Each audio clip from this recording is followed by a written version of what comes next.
Okay, good morning mga kapobre. Linggo ngayon, walang trabaho. Uwian sila sa ano nila. Yung isang trabahante ko nandoon sa ano, yung kasama ko doon. Umuwi sa, ano ba yan? Talamban.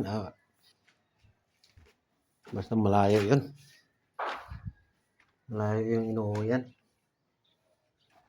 Pero sinabihan ko yung ngayong linggo, sunod linggo, wag mo na umuwi. Tatrabaho tayo ng linggo.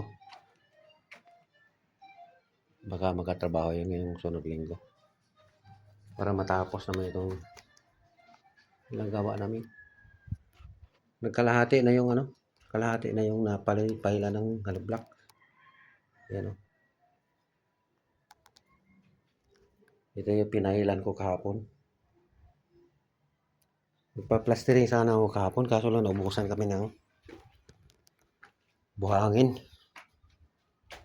Nag-deliver, malapit na kami magtigil sa ano, sa trabaho. Ayan, may na-deliver na.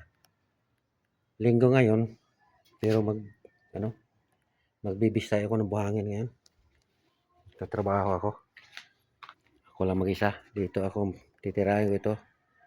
Mag-plastering ako ngayon. Maaga pa lang mga kapobre, alas 6 pa lang.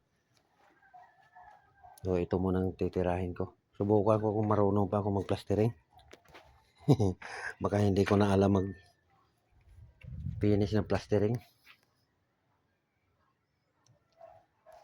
Kasi gagawaan ko pa ito ng ano, itong bintana nito, gagawaan ko pa yan ng moldura. Lalagyan ko ng design. Pati ito. Saka yung doon. Yung bintana na yan. 3 lang ang bintana ang lagyan ko ng moldura. Yung doon sa likod, hindi na kasi hindi naman yung makita doon. Nasa likod na.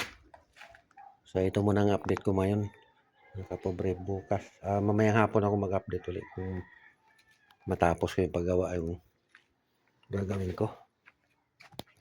Ito lang naman.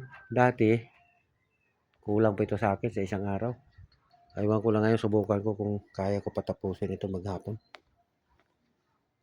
So hanggang dito lang muna mga kapobre. Thank you for watching.